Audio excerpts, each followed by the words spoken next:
The crucial mindset that both Nightmare and Slander had early on in their career that I still feel is missing from most 90% of DJ projects to this day, and is still one of the major things that I bring up to all of my students. This is a picture I took of Derek from Slander. We were in Miami maybe 5 minutes before he's about to go on. He just always had their laptops out and they were going through the set. I came from a hip hop background. Like, the song was the thing that I focused on the most.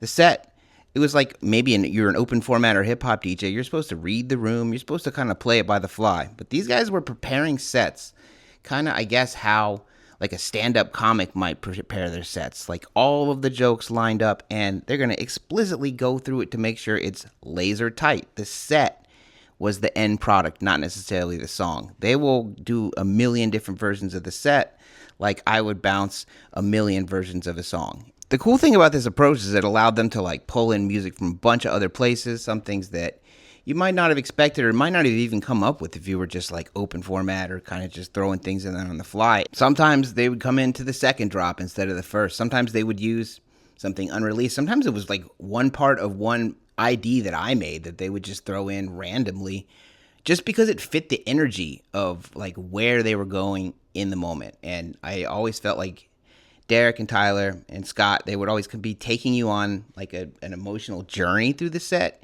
And that was something I had never really thought about. Everyone kind of obsesses over where you're going to go with this one song, but they're always like, where the songs are kind of just pieces in a puzzle, and we're fitting it all together, and the experience is what they focused on.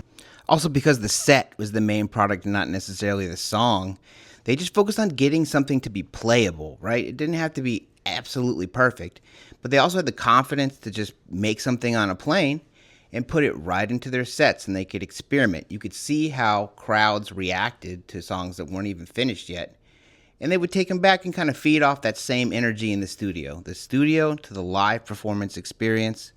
Like, that connection is really what I feel like they mastered, and that's the mindset that they had early in their career, which I feel like is a big part of all their success.